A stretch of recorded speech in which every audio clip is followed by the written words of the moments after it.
we say ne abadwafo besi nkonya atwe enkomo na yaba bedi enkomo de afa Ghana kanko ene ne mpuntuo eho. Before that, me hunu anopani e kan story bia e wo the chronicle da bokata no emu.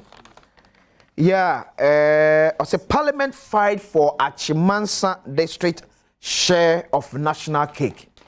A public accounts committee and penfo kwa system makasa jetum say on betwe krata e de akwa akoma minister for local government say Achimansa akachiri e wo mpuntuo mu. This is public accounts committee ye NPP ni NDC mashe ya phone eteso ena mo nyina adua ko benkroma je atum se Achimansa enkanko ni mpuntuo akachi enonti local government minister enhwe na omnye ho bibi emfa ema wo mo enkomo wo bebre ye bedi na no pe fa na sekese enkomo Franco Trading Enterprise da bia mekan makacho se phone de ne papa na Josuo ene Franco so perform ye beche e de ma phone ye ankofa asem bia emfa ma wa ye Franco phones na mekan for them say iPhones say Samsung say Nokia ko Franco Trading Enterprise TV so na pa from 32 to 65 inches on kama pa ya ne bo ewo from ehodom me say ya to enkania bom by 18%.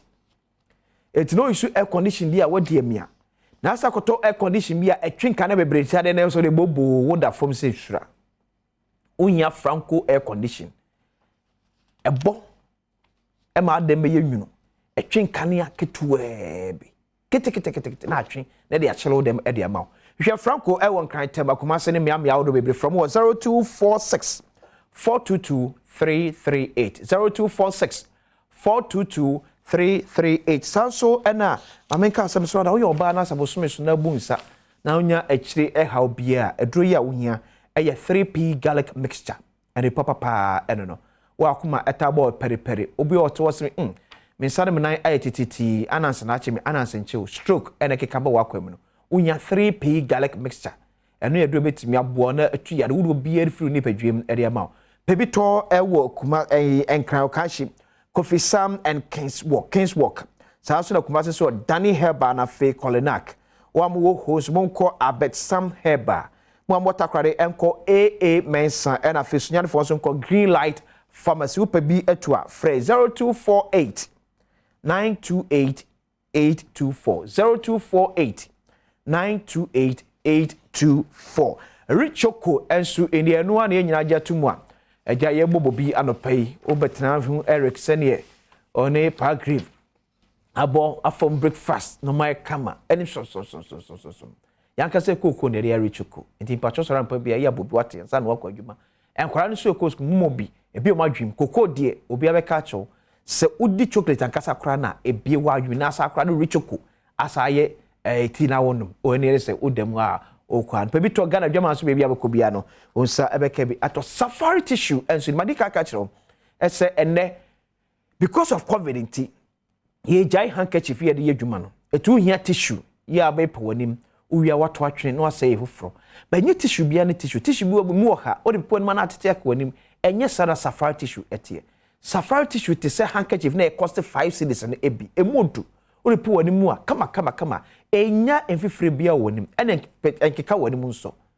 pebi na to ate to be for shop oba na bag no fanko school wankasa so coffee so to be ukodwom so aya to bia na bia no to safari tissue eno ene papa no zest consult makato se ene se opeso to kwan ekwa amana na bi se UK US ekosua de esenya ekire scholarship a eye zest consult na mekanfo edemo and mother romantic Ghana this over best 2000 enya akwanya esuade ebi krokuta scholarship ni esuade ewo eye UK and US eti mentra se entwen ansa opeso kire IELTS SAT na fe GRE for ni ekire zest consult no emwa uwa japade bi a woton se eye fie na woton anampo upebi atwa fre zest consult for ewo 0555 631 633 0555 631 633 zest consult excellence is our hallmark say me kuna so asene ye de pensem bibadie eto so e de amount anopa say yakeja egum timisro adam say asemidika it should be a coso area ya pese you pay attention to it come up and for areas of Adom friend producer friend Dachi hine. Jina bo ne friend se sie. Your friend Dachi me producer same the producer no.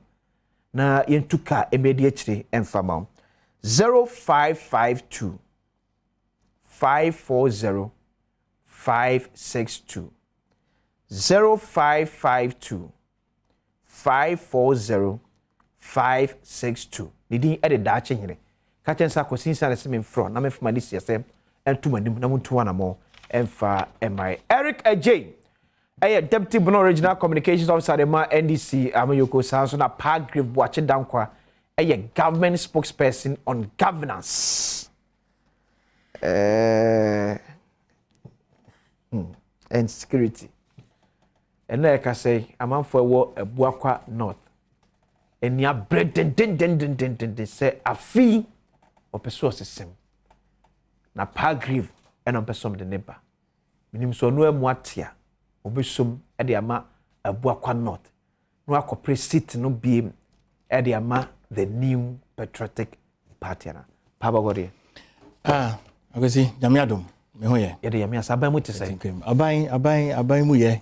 Nyame adom Jumadi Ghana for the ahye yensa. Okay. Your bosso ebo ye homodin ye ne kakakakra. Okay. Wan kasa onim say sisi aye IMF sikasema ye kopre ye no. Yensaka. Yes. Na watching and they are first tranche $600 million eba beto Ghana account mu. Aban SI asumdie pa isan say ya tete transport for so am about 10%. Aban obomodin say lorry kwine school hospital for fuel fangwe digu yakamu mobia de esobeti ye pa na mechia wahwefo ene wetiefo na mechia menu abema Eric am say hu na che omo koye omo congress iti just as isi ade omo home omo adre mu ye pa na mechia me constituency for Buakwa North mate se constituency amanfo se be contest Buakwa North obeko akwesi nyame boa enum say your party no ye timetable no about okay na what train you no flag bearers no obi a be kwa pick forms omo person mu di I think 25th yes 25th akosi June okay kwa pick form ye wi na omo dos na some ye be more than 5 be super delegates congress ye wi ya hwe often constituencies constituencies are NDC for MPs so why ye person ye gifu mu same okay yakoto ho aba ye wi ya yankase national congress 4th of November okay ye wi ya sitting MPs no be December 20th up until January. Now, also abato no yato no 24th of February 2024. Pesa me dem ho to no. Okay. Osumedwuma e na yabase ye babeye. Aboa achebe boakwa no fofo, tafofo, kokrontumifo, osiemfo, bonfofo. Yabo mu ama ne ewo mu akoma so. Sene omo ba brabo bi. Nyom pese omo ankaso mo nisu ade hu. Ebe mu mo no. Nyame boa na se delegate eja omo to abama yen. Yebe so mo. Osompa esa fata ti Buakwa North for ehwe animo Eric kwazi and this moboko nyame adom bibia after presidential parliamentary primaries mo 15 a seat bi wa ma munye ho adwuma yeah anopa de matcha adom TV ahwefo nyina na menchia menua governance experts na government spokesperson so onye expert on governance and security onye expert wo ha untimi nye spokesperson ho meba okay ana ninim de o security mu ya ene aban mu ye galamsey na onka ho asem ye hwew ye introduce mo ya mo fere ho you are creating insecurity mo say yen sase kwasi hwede na wo ye na no pay Inti den wa kan fa ho. So afeni bi ebe ba. Debi me ba den wa kan fa ho. Mo ana mo lunch if you see something say something. Nyo mo na kan through national security. Oh na so send a message. This cabal of nkokrafo amaka mo ho aboma mo sell my dachi. Young guys na mo munka bi. Wotia we ni age. Me chiawo. O ze wo chia no wie ya na yen kan topic no kra no wa start economy IMF bailout IMF na de achievement on. Ana na munnim nyamsa. Kwasi wunim so munnim nyama ho. IMF nka ho so mu bi o ma no ka ho asem ne akoye se government success story na modernam na IMF fo aba baby akwadwofo na ekoho no ana bawumia kan na mu refi mo ho ana alaji bawumia ono ene yentimi ntua bond holders ka wa crap pickers by 275 kwasi jai Eric na pick up one year change any look at this paper meba make front page in the meba Eric daily guide where MPP former national chairman paper meba when Freddie Blay or say bawumia campaign heat up na de cars na wakra no e bia ba meba kwasi meba over to us the eti aba mechanics say enura Baumia group here from BMW na Baumia na nkasa kan no credit man ya ogini group stop that say enanu wa na aba BMW ni e hwan mo enanu wa na aba na aba ka kire me say Jesse Buakom ti kwasi jai enanu Eric wa na aba ka kire me say obi e ka se na be two foot program am for here yan correct let me tell you this now the cra woman yes say enya no credit don't base on that Mahmoud Baumia 1 on launch the sentence well 2 yes 2 Dr. Mahmoud Baumia yes Dr. Mahmoud Baumia say odi Baumia chi mo be di na chi 3 Baumia must win for na ka say amanfo be believe in Baumia so be lady MPP let me yes no see yes situation is now we become what Mate enough of the lies okay Baumia must win Baumia na mudi na chi no no onye no kwafo so how do you trust obi odi na chi look at what Baumia said about the economy today okay share your card for IMF ho send nipa no the cast 275 aba na ni followers aba ka kire say enye sa na nadofo Baumia nkwa na edo no kroma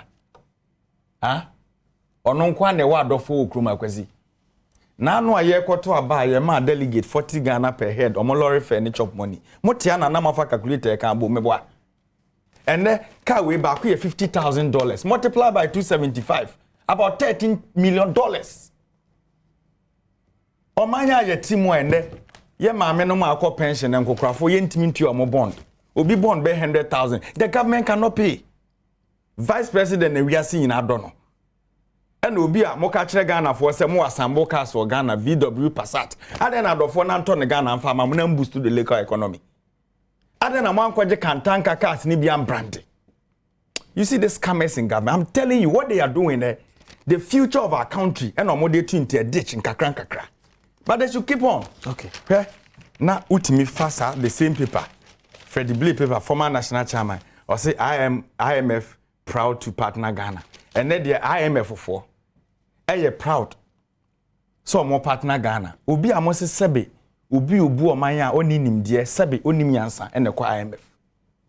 Kwasi ye kwa IMF ukruma. Ye share ye de homegrown policy no kwan. It take you how many months they access to the facility. As they claim say baby a failures na ekoho no look at how you suffered before getting to where failure is supposed to be. You are incompetent and amunimiam. We are telling them pagrif what's the matter fango so fango no fan saying 2 days ago yato a tariff mo 18% electricity electricity tariff maame no wo 80 years aban mu mpanimfo adi ne bond sika no what to mu say 18% what money is she going to pay? Because last 2 weeks, omoko picketing I saw a woman. Or send a mami you know ya for own video no be. Now what talk government bond ne sweater was sweating in and no nan condition ma because but some it me cost obi 2,000 in draw to. Until save for that. But ye nya abanya nkokrafo e wa ban mu a mudi ne sika di dachi sika. Enkwada ye wo mu nempo sika e de beto no dia wo mu modi. Nkokrafo e tesem a mutipenso modi o mu sika. Now crackers the bar this time. Now we bet na catch them say yate fan so 10%, yate lorry fare so 10%. Into driver for now your toll tariff mu 18% rather than one can. Look at the hardship.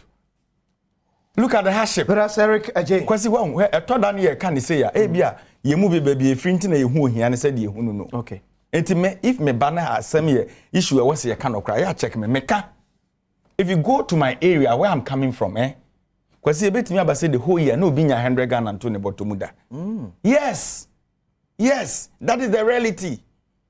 Enti na mo ho atom enkwan adwo. na mo de kra no nya obuo na mumu Ghana fo a enkaka no mo de ba mu ntu no wanwan na nkwe chese mo sen show di a kire se mu su kra na ye ne mo nti $30 million ye chama Ghana nko bia benya sen Adom so moto 275 ba kon me se wanya no low price a so moto 275 yes and where records are per what we know 275 into the records and about me no so better unsubstantiated. let me tell you this and we are telling them how they are governing this country. Just 2 days ago we share videos I twagu okumawu a na mo no ya hina ya musua mo lessons ni free mo na mutimi tua bribe e ma delegate na mo asen video mo chentoma na mo ka kire nipa ne se mo to aba no ma we ba so atias mo man bad treatment kosi so de wuye and then toma na mo che wo delegates anim ubo obre yi anka wanim te. And what you are doing now, how many of the Ghanaians emrewa for na obetimi am obi antoma pofa. But I say Ghana ni se man na sitna mo ngen ne kakra. Okay. But this braggarts in government kasa na de bae. Show work na what you say IMF aba. IMF no ye den. Ene de sebi abronye besi enye jimi for na ko sebi. Ena anyansafo na ko ho. Shame on you guys. Mami for happy birthday enkoma Mrs. Achi Palago. Nancy Rice we every wankasa okunu Achi Palago na fe oman hene Kwabena Asante. Ye nyina ye we see we show all the best. Happy birthday enko and for our Mrs. Nyame nhyira no nyo kese kopem se obeye kese pa paragraph na yen hwe government resolution to fight galamsey yen hwe Peter Bugumu ewo Brim North ama nipa enson ewu Kwasi nipa wu ne nipa 7 ewu ye da ben about Tuesday say ewo galamsey na ho MCO wo Brim North say onim da say sampotem we galamsey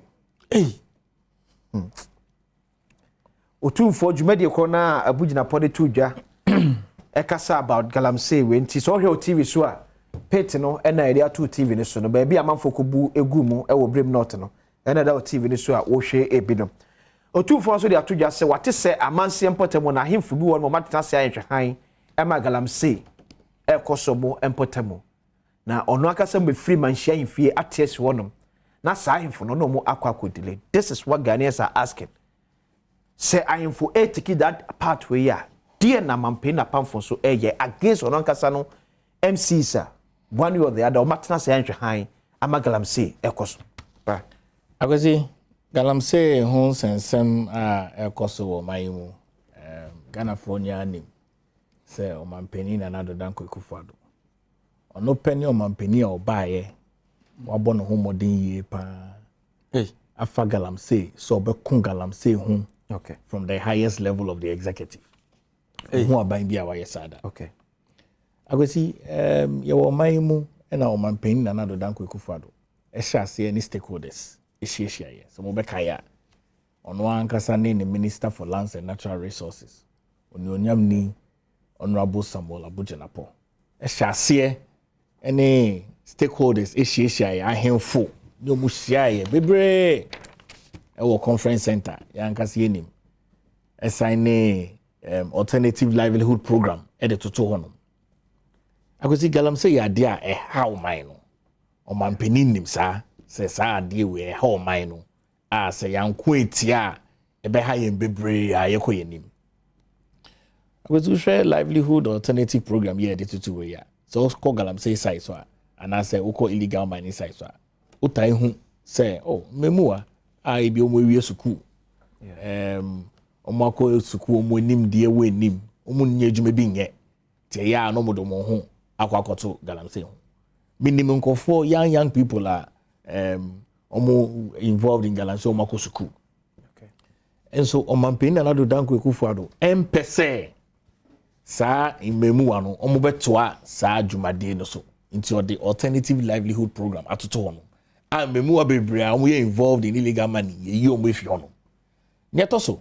ye hwe nsuo ya eja omo ye illegal mining omo size ni bebre no aban ebo no modern e de mercury free machines eba omayimu I don't know yesi ano se o ye wo legal mining na ehun hia se wo be kwakọ hohoro nsuo mu be use machine ya aban ato e de ato hono aban abomodern acheche sa machines ni nya ama small medium scale miners a omo ho krata say eseso mo ye djuma ne doso yehwe aban ho mboaboa a efa pizza nkofo aye no illegally friend mining sites na aban abomodin reclaim those land sites. Okay. Aban all throughout from western region to baby Galamsey akosunya illegally no. Aban reclaim in the hectares of it. Bebre aminoka say majority of those pits no have been yakataso. Yeboy homodi yese yebetumi de akwako yenim. Aban so the Ghana forces for ebeshemu say mbomodin operation halti monko mining site ye de krata omo a omudin ewo krata so a omo a register so mo be mining legally into corner say ohwe na say obi din wo honom na say ni din any paper no so a ye say mundi commission omo site no the commission say major omo excavators ni nyom mo di yedwuma no mbomodin say omutumi fa nyedwuma bi aban de san hyehyɛ we eto honom agosi ohwe aban hyehyɛ ye odi atoto honom efa illegal mining is unparalleled.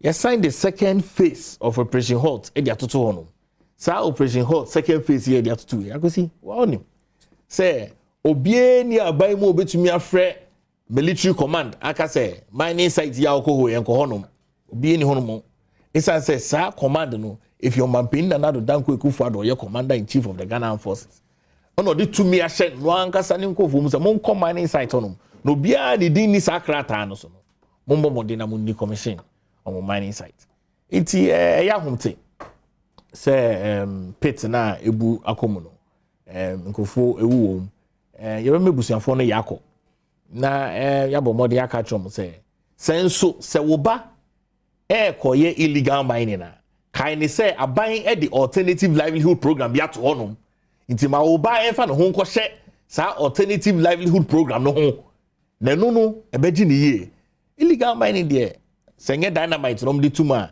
papa ya bo na na che some day machines bia hyehyɛ mu a den a recurring death ni there ya de esi we crapo de yeti na ye na say ababontin on a regular basis no go for we are involved in illegal mining no omo to amene mu no enu nti no mampeni na do danko Ekufuado mpese sa adwumade ne bekoso nti no o say mombo modina munjai ye beda asante hene ase eja onyamfo say osi ono ankasa ebebo modin anante asante maimu ahwe ahene a ani ahemfo a so mu ye illegal mining wo feature na so onima na che say won fit to be omampeni hia ahemfo mpenifo ni nya no de asem wetu omonim say sesi akrata na ye fa fi akra emba sesi aye ne mu na ye partner ye adwuma no nti so bi ba wo krom na so okrakrata fi akra na so woni sa krata ni bi na enye wona outside krata ni mana sa di pa na kra man krata bia o man peni kan e de to hono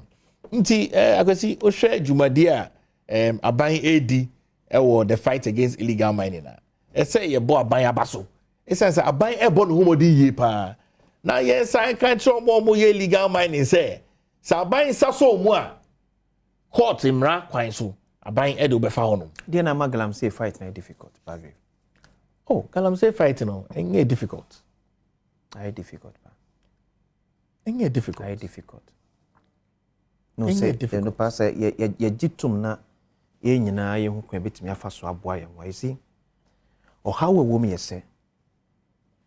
It looks as if say Aban seems to be innocent in every seem to be a war the fight.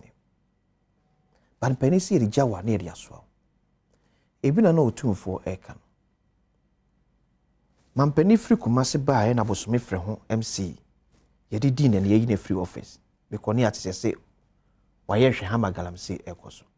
Do you think say mampani ko ne say no ne bosome frɛ ho DC no ko no sa no ko na do you think say can nya the needed resource and ke hwe akwasi o mampani na do danko Ekufuado de ntia make say aban fight against Galamsey enye difficult ni say aban den hyehyɛ atoto on na so ye adwuma no meba akwasi na so ye ni timemufo na ye adwuma timemufo na eni omo ye adwuma no na ebinom ama aban dwuma di a odi any aban trim popa or yedin. Because maybe aban might be compromised. Debbie. Aban ni honoma why you're compromising anyway. Because when you're compromised, yes, you question excuse from any allegations. To me, enya who krata say aban ID say I say. Any krata be actually say aban compromising illegal mining. You were krata just say aban as penny sika you rather fight against galamsey. No correct. But still, baby, I have fighting the same galamsey. Koso. And it is not as if say you fight to a any fight we no air course or different place you can deal with that. But baby, there was me and galamsey na ye 2-1 amono. Abaya can wasem. But still, air course if government is not compromised that. Debbie, I can see galamsey fight a collective responsibility. A kabom ekun and ayekun. Say yes, prior who you back webu. Ukaboma embu. So what here your media person. Me MPP party member. I am Eric Otio NDC member. Yenya ye de hubom. Ekun okono. Na so because obey no wefima. No mboa ma yenko okona. Ebe yedin. Okay. Na so aban de. Aban so aban. Nhihye ya aban de sisi honum. Juma pa aban edi. Aban tribu popa owo. Ema sites are ekoso legally any illegally no. Abaye bomodin so be this adwumade no. Okay, if I know so that one reason tia we could do UK lending to the specific. Yeah, traffic light so red that wo paragraph won't come. But you might be tempted to say a so red or Ghana have become. Because when him say UK no, we your rough say king and nobody. But Ghana there you can have your way out. Nipa biye ye nipa biya ya born say Yakopon say so be aswording. And nothing ya power leadership. And nothing ya power mamradi gu akwam to make sure say ye be streamline ya standardizing ya setna ye wom. Now setime muni aswording. Na sa aba setime muni aswording. And nti ye ku na enye ye then leadership wo ho ye den. Akwesi pa. Yame boa na say me kodu London. Na kania so red. Yeah. Na mejina. Me ba Ghana. Kania so red mejina. Ghana me traffic lighting. One can say, oh, there be some of the two asem. Me two asem. Me traffic lighting. I say when you say police for MP sticker, so we more traffic. Or a minister, after say police chini we and man Peniam nominating as a deputy minister for trade. Oh, Eric. Wow, saying Eric. I'm doing your case. Lower conversation, you know. Why? Eric, lower conversation, you know. Okay, me I say. Pa yenko. Akwesi. Emra ewo hono ewo man mu ngofo bebre aya che omo ye illegal mining ye de omo court okay omo gina court si ame no kasa okay also omo difo aban e de omo be famra kwan so me no kasa ana for is false right omo difo aban e de omo be fa emra kwan so okay omo koso ye illegal mining ye gina wa fidie so ka kire mo say aban e ba mochi na aban chimo aban de mo be fa mra kwan so nti munjai mate munjai illegal win na mo ye ne sense aban president Adom Danko Ekufuado ne ni abre yie pa say illegal mining no opeso so no na ento aso nti omo ba Ghana forces for air operation hot ba ahemfo eba timemu force so eba say munjai illegal mining no na ye ba ne ye bechimo so a ye de me fa mra kwan so aban pani bi eni hono ma o say illegal mining ase. Okay. As far as President Adom Danko Ekufuado amemu etie de. Eni krata bia. The point is so bia ni wa. Court akase. Nipa we e she illegal mining ase. Asumesi we she illegal mining ase. Bia ni hono. Okay. Na yati nya allegations. Okay, yeah that's. You improve here. Yeah that's. Eric. Yeah. Kwazi. Okay. Ura IBFC ni. Obube pa. Former Sagnaregu But so that's sitting yeah. I say when you see a chief being beaten when entering a town, you don't ask about the situation there. Say, oh, Kukrubim. Na Udru, when one say Krum of what was penny and now he not take Kunyaso near Bona. There was about me and I say Krum of one. Ubi a movie, ubi a nubia. And now, many a pagriva. Me metie minim se da achi bia mpanimfu ni wa ye ne wona bewe achire no. You have the guts to endorse Badwam Mpensenpensemu bone omudidi oman no and unimiam wote ha nipa dodo ye hwe ofri Ghana nyina no wo se aban we mo ho son e wo galamsey nkomodi ho abu akwa no for hwe wo se wona woko no don't be bring menye sa emfatao kwasi galamsey conversation the crime so bumu mienu be o start free in 2017 aban we ye so any in 2018 and ye ka say mining license ye nya ni nyina ma ye issue mebo yeah obi o ye adwuma bia onya then I think Peter Mewu was the Minister for Lands and Natural Resources. It take 2 good years. Not small scale miners are complaining in this country say they have the license to do legitimate business. And this owa ba na wo be kan. Omo ye adwuma ebu mraso and e wo so ne omo kan. Ba ba ne ka kire so person sanitize system no. So we all agreed. Said the oka say we say e collectively no. Be do say wa ban mu for ye galamsey no man ka say collectively ye ne mo nkoye. Ebiem ye gisa license ni nyina wie no anche bia na ye swap minister ne de ne call energy ana meboa ene ye de me regional minister then kwaku asoma kire me ne ye de ne bai until the next person obai ginampo kra waka say ginampo kon this fight. They are not fighting anything. They are deeply involved in galamsey operations. Where now ye me nwa pass crash ni etise wo mampani etimi apa interministerial committee no the nasoafo ogide wo mumu na paw no the national security minister account so oversight responsibility no the chief of staff account so oversight responsibility. Now the third report na ka kire ye say ye start adwuma na ye need apen bia na the ministers no do no akra ma bi meboa for what answer na make you the third report I present Mampani Ekufuado through the chief of staff ewo 2021 somewhere March. Chief of staff na the report man no a member of the committee na was some more report man no the report na your board director of operations office of the president din wom say Lord Kome omunyina involved ni tego in charge of Facebook ne Twitter presidency omunyina ka ho Prof Kwams on no head of minerals commission board chair meboa in the third report yes papa ni yusu ni dibia no wo wonti no ototo concessions ni bebre na ototo wia na ode amankofo mo ne ahoden so mbeye proper mine ne ye ne galamsey. In the third report police for ni asrafo aka masem mu nipa kro ya na Professor Frimpong Boatin say military for ye adwuma mo be report say military for ni intimidate MPP for mo ye galamsey ntie yi omon free site. In the same report or say the police for ba site no mo say police for ni NDC for into NDC for kra na omoje omo yejuma. You see the hypocrisy of these people.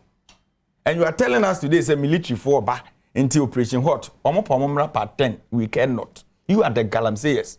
Operation Hot to baby your Montana presidency. Galam stop hen omo for me no. The security task force for Galam stop. No mo in free office of the president. Who doesn't know? Mo de mo bu obi akwase wo mamu ha. Mo mfa nipa nye serious. You are here to defend this. O te wan. Kwasi mini ha o no producers and na ya catch say the $3 million say ko to drone e de be fight galamsey.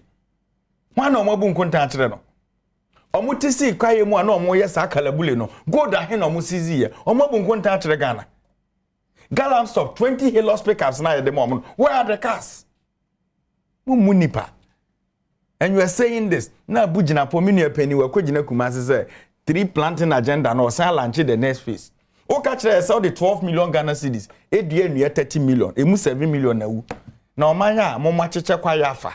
Achimota forest machafa. Baby enua wo bia machafa. Ye nim nya sentimu due nua. Abanya sa agene back. Waje hwan back? Sir John dear. Oje hwan se nye na meka. Periphery block na asem ne yeka. Ah, okay. Abanya mu twa kwa yefa. Mo chefa. Wo you are telling us say wo due nua. Mo nim say ye nim nya za on. Ha? Enua na mu dua no school feeding caterers ne call strike na anu ada. Omo call regional minister no. Wani di omo atem. Omo se nkwada no day omo di 90 pesos. Nti akwada bia di 30 pesos. Yoko gare kura ye ne sen. Awe caterers say sika na ye nya bi mfentua rotational nurses 9 months ni no. Wo kodua nua part 2. Meanwhile first part udua 12 million Ghana cedis. Emu nua 7 million ahye. De ejina ho no kura ni bebie wo. Masa, my make us a Montreal. Your government is a government of Galamsey. Abana can say Galamsey government. Because you see, Kwesiwe, Yana Asembisa for Hina Asembipono. Okay. Yet Yana Noada and Alista Matthias through Al Jazeera. This documentary here by South Africa President Ramaphosa launch investigation into it. No, yeah, dear man, what for says anti-bedia to natural letter. Come Al Jazeera, someone trans and Mogum of Fahufi. Nya Ghana. Ne and Guasiana na Ghana no, or see there be by a good of Fahufi. And Al Jazeera say, be catch the over for said the Oyeni. Into no will be can't or kind entrance sign. South Africa investigation. In the said documentary, Alista Matthias every month. Otimi smuggle gold a year worth of $40 million in the DF Ghana.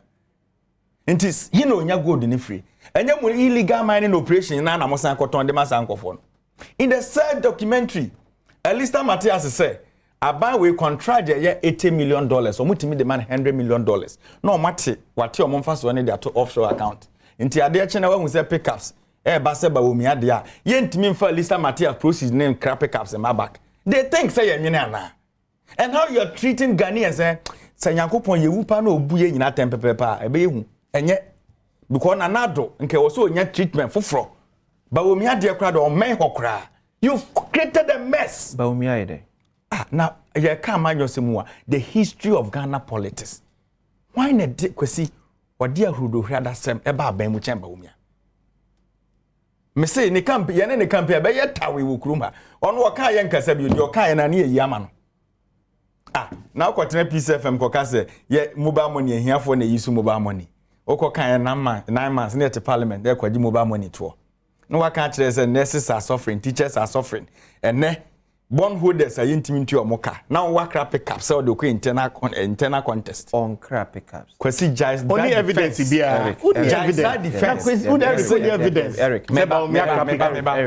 kwesi sign only evidence be now evidence now asembe now can say Eric pickups ni kroma who evidence for proof me who pick up be kwesi ya kan ehonom na twem we are enough for there are no pickups kwesi me enough pickups any defense but the situation na ye komu no because Alista Matthias na me link the call pickups no because Alista Matthias say ye man a contractor o monfa so no the two offshore account nti so mu hia bibia otimi de krama o mo na kasa ba Alista Matthias mfa so no ntimi mfa kasa ma what are you telling me the president enye baumia na crackers why nye president oni aban no baumia no onye vice president onye sitting vice president but enye na crackers na why na cry who evidence you on the cry? No evidence. On the cry by evidence. And tell us. Only evidence. But see, baby, I do know. Eric J. So Daniel evidence. Eric J. I'm in opposition. Daniel evidence. Yeah, President Mahama, I opposition. What can I say? Not mention sign. Not President Mahama. Oh, manage sign. Now you go share UPSA. Now you launch up. Say you find donation. Now I'm finding internal contest. Yeah, me Eric J. That day me send this can be because. Momo se monti asese enya 40 Ghana de ma mo se o monfamfo kan fa bi need. Me I contributed. Wona ye nim bia onya o source of fund. O ye sitting vice president. Ye ne ye bo wakohoma. We creating mess in the economy. O the pickups ahodo oba you are telling us say ye de be cheo. Na wona nipa nyina do. Wona nipa nyina do. Mr. Obianche ne capre this guys in government. Dr. Alhaji Mahmoud Bawumia enya do for mo to talk about. What he has see a nkofo no omo ya galamsey o say aban we nipa anya galamsey. Nti san nkofo no kan sema. Do you trust them? This galamseyers mafias in government. Mo the mafia positions are ya de to mo sia mo ba government mo endorse say mo ye mafia. Why? Masa amanfo obrew. Kwasi ye kan say ye bia won te ase. Amanfo obre. Enkwada na omko free SHS no. A good policy. And then boso menso no obi bu nensa. Unim sanitary pad bo. Ade ana was 25 cedi 4 cedis. Or 25 cedis. It is not easy. Enti ya toda na si ye ade a wo ye penini e di o man so a the benefit any here. Kwasi IMF pa de unim me omoma mekwan ka unim ade ba ko amesire from. Ka we woni. Se sika na omode ba no. Okay. Omonko district bia na nka omonche mai because omode be sisa connection mai for we sam wom ebesi a shorto enye no crack IMF sika enye san di IMF sika me say ya de na me make say minim say de tie asa today ayekwa IMF IPPs ye de omoka over 25 billion but so me bia je light bills sika na he na eko e ka na omobogu ho contractors ye de omoka over 17 billion sika na he na eko What am I say? So all these things happen. And now me know can say adwumayefo bebre especially rotational nurses as I make. 9 good months you are not paying them, you are planting trees. At the same time you are doing galamsey salary. Why once? Allow why once. Ubia ye adwuma 9 months. Rotational nurse salary. Yes, untua neka. And no that sorry ya. What say what to electricity bill 18%. Debi ofoka na kwa adwuma trade ya nidi. Inti se mampeni ba jankroma. And the she baby are you treating the sa and kobe filisan. Na sa rotational nurse ne da sorry anopa. No one say pickups ne dia him on social media. Adanya mampeni alaji bawumia na be dia chiri. O se mampeni akufu ado wo nti wantimi amwa Ghana just odi mampeni. Nti and the pickups na odi aba no. 2 pickups. It me 2 rotational nurses ni inaka. You think they will be happy? $100,000 it me 2 omoka. And you are defending this. Ghana belongs to us all. Enye omodia. And Ghana no mote so say a monarch. Put in mind, one day, power will never be at your disposal permanently. Na sada no, ene mbe hundi ebesi okroma. Eric Ajay, Deputy Communications Officer Edema, NDC Amyoko in the Bono region. I'm on for the omo comments. Abba, let's go through some of them now. Me making come for messages and far more. We so Bedwam on Adom TV. Shall we? So on Bedwam or Adom TV. I'm on for messages here on Abba. Quickly, I may go through now. Making can be and far and my way say. Okay. Akwasi, good morning. Eric Ajay always don't make analysis and his presentation with facts, but only with insults. Ghanaians saw the cards John Mahama brought during the 2016 and 2020 elections. What does he have to say about it? Alex Tufo from Hamburg and Odiwe. Well, say please, my greetings to you, Akwasinsia. That God bless you all for the good work you're doing for Mother Ghana. Evans, Danning, and so Eddie, I don't know. Well, say Akwasinsia, good morning. NPP is breaking the 8. Tell Eric Ajay. With Dr. Akoto Osei, the best performing minister under Nanado Dankwa. Yes, so no need friends Atopa. Akoto, then Uchaso Atopa. I had there. Famous Emerald, and anyway, and so I'm watching you live from Asante Mampong. Grace, Jumo, and Grace, very good morning to you. So, who you there? And she also come Asante Mampong for IMF, pa. Finally, and she will say, be out on Aquamua from 2 to best 3 Ghana Sabeka. Your first tranche of $600 million out of the $3 billion you seeking from the International Monetary Fund. And before approving it, I can't say we piaso, and they are to Bank of Ghana for account. These are ma CD to dollar no, but from Kakra. Also for no, best 10.2. So announcement we by it. But Tom, they are expecting say a baby a kura a single digit. No. Better say. Because he Ghana for impia debt into $100 until there's no pressure on the dollar. Let Ghanaians be aware. Agwezi. Pa, IMF bill finally. Mami baba here for no. Okay. Unse Erica can send be only evidence. So opeso digumsa. O say Alhaji Dr. Mahmoud Bawumia akwako crackers. Edi abo mai on fa the evidence in bra yendi nim say bibi ni hosa. Number 2 wasan so linke Al Jazeera story edi a linke Dr. Mahmoud Bawumia on fa evidence in bra ye veteran anom na yakasa na se yanfa evidence ambambe substantiating nsem na yakana emboaye. But me to ask unkomenim enko past questions right now the past questions. Your question too the group. Ya me fa bonito. What does me krata. Me krata. Me krata bika. Eric. Now the past question. Me krata. No, question me your krata. Me krata bika. Yemresa. Yemresa. So ordinary hwehwe me. Economy. I do past questions then. Was he Agwezi. Another what dem be easy for no. Where's it for? Ya me fa bonito. Agwezi aban abon homoden. What fiti afena etwemu no. Yeah. July mremu na omanpen na do dan kwakufa do e ka say yombo modern na yen hyase ne IMF ndin nkita hu ne bosome echi be 6 months it me reach a staff level agreement ema ye den hyehye bi tutu honum as it relates to domestic debt exchange program you better Ghana for ase you better individual bond holders for ase you better omomobo ayema ye debt exchange program no etumi call so ase you better external creditors for ase ye China for ne Paris club for ase na ya san so ada IMF for ase and then no cre IMF for abomoden age ye $3 billion no atum na omwaje atum no ebeba in tranches and there nyame yadoma 600 million ebeba na every 6 months bia ye be review ye IMF enhanced program aye de akoho aye de yejuma IMF sike be aban nipa bie ni hono ma obetumi de sika na hye ne botom and simi sida IMF sike be aban peni bie ni hono ma obetumi de akokoshe election mu election 2024 sida ye de ye dada say Eric IMF sike ya be baba beboa ama yaye enyema insie bi a be pese be boso am boso agosi ye be hwe ye debt sustainability found some come krata oh like this for mo question 7 me famo me krawa o fa me so question 7 one not the cry na IMF no matter to on the NDC mami mano NDC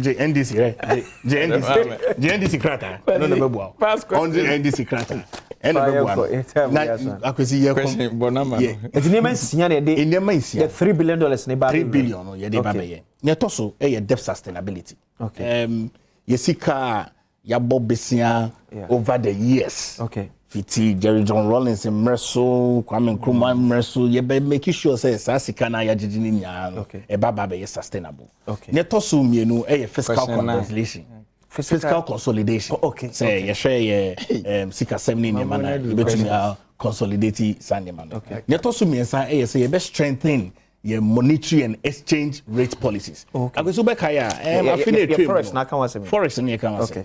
Afine trade no na bu ono ma na ye seed no every hour bia na seme bia kosoro ye be modern say be stabilize. Wa be hwa we want the okanas no ye say dollar to seed no na aban so ba be hwa ma sa nhye ye komunti no. Ye ba be stabilize instead be ye adwene fo betimi aha mo.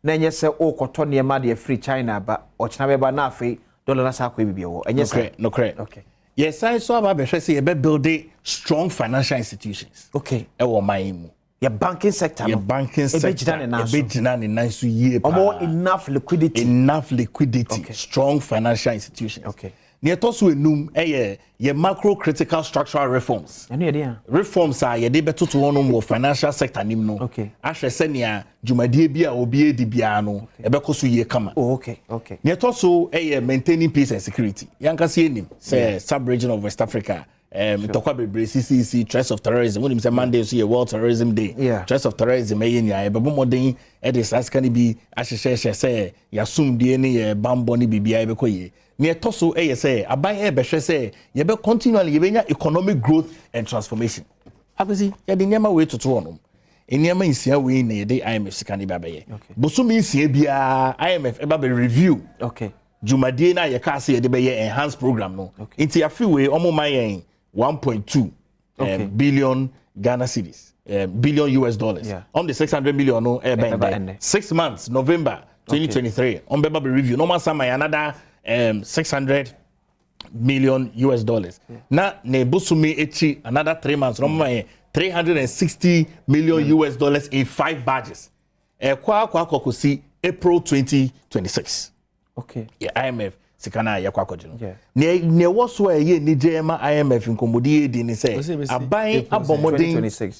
aban abomodin say ye protected the life and livelihood of the poor people inti say nkofo a esese aban hwese ne ye be create enabling environment on be ne adwumaye no aban make sure say or create say enabling environment na on be ne adwumaye kwesi medicine no wo hwe aban in terms of expenditure cut abaya cut expenditure from afina ye tremu no 2022 se si amena o kase expenditure ye twitwa aso nya President Nana Danko Akufo-Addo October 31st be economic address no so signed it to konenim about 2023. Okay. Sesi a ye ka se aban ate nkofo bebre aketwa so. Omo me ejuma ma aban ate so 30%, full coupon ate so 50%. Okay. Establishment of new public offices aban trim cars are buying bank crowd be ejuma o man Nana Danko Akufo-Addo se onunti a ya assemble cars ewo Ghana nya no aban enkonko tobi Eric or Orlando but you 30 seconds name. The more kasa na mu refi. Akwesi. Me di wie. Yeah. IMF sika no. Aban ebebo no homodin say Ghana economy no e be stabilize ye pa. Eti amanfo nya rehemu say the aban beji almost be say 5 tranches and san e bia say ye be kwakoto aba ya kwakoto aba. If I'm right. Aban beji not just 5 tranches or aban eji 600. Yeah, and obeji 600 November. Obeji another 360 be next year April honum. Yeah. Obeji 360. Inti be aban beji be 4. Okay, the aban beji 4 tranches. Hope all things being so equal. the Ghana for nya jide ni arehemu say under President Nana Danko Akufo-Addo IMF sky ensa eken. Na eba be kan nsa under his regime no. Ebe kwa akoye adwuma sene ne IMF akosa apam. No crap pepe. Yeah, enhanced program idea to drag. Enya dia de be fan check. Okay, Eric. You win 3 minutes. There be man 6 minutes. Impact my man 6 minutes. Because one say the all can na no. Enya one answer the past question by was sign this. Na solution no mo there. Na solution no wan chain. Na mo solutions. You know why I'm asking them? More past questions 170 dawa monfa answers in my but we me busa misata in opposition about the economy 170 questions. Where is the solution? Munimnya must answer the questions are modern radio so. Because I said it here. Sir enemusi muduenua. There's a story on Ghana Web 13th May. I see a video of rotational nurse who hanged himself over unpaid allowance. And your unpaid allowance is a mental health issue.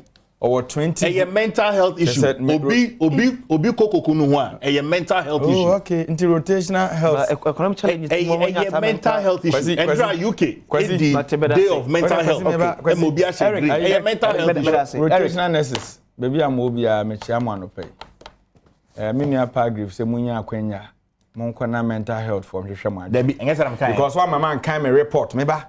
And yes, I'm saying, Monsieur Obi Kunu, I have a story here. And Obi Kunu, you don't do this. You don't do this. A mental health insult. There be insult. Obi Akwako Kunu. Now Obi a story say because Obi a story say because allowance. This is allowance Obi Kunu. What kind of story now? I go see me allowance by Mekwa Kunu. When Obi have a mental health issue. Oh, okay. Situated very well. Let me talk. Situated what kind of story now? Ne colleagues na omunim no. Say or complain say ne ho kire no. Allowance no muntwi ntimi survive obeku ne ho jonkuma constituency adweso ho na nipa na wu in this year ka so obi hanging no ho say na allowance ma now say mental health issues are fine because you don't say okay the time me patch me time and the other now hear me sir at least you should give me time to comment about it in IMF within thank you in a few seconds IMF NDC core GB it wasn't up to $1 billion if you kunya so the na yaji was around 360 something million dollars.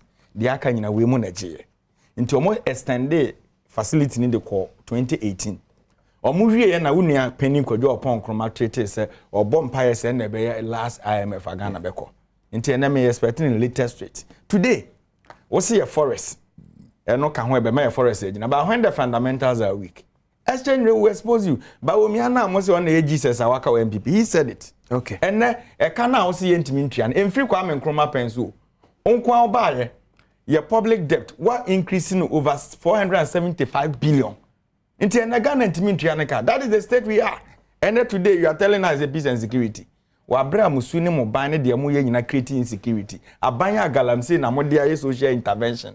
You are telling us IMF sika and amode kokon. Let us say the difficult aspect of women say where conditions subsequent. Okay. The chairman say IMF sika na ye de ama no say we ni ni say de pese odi ni na etimi say PDS de na omo antinya anya but I say chia me nua ba bi obekum Linda Chumasi Linda secretary me chia na ya me nhyira no nka me de akwese ya me yadmadwada o man kwabra santiro be de ahia ya kraw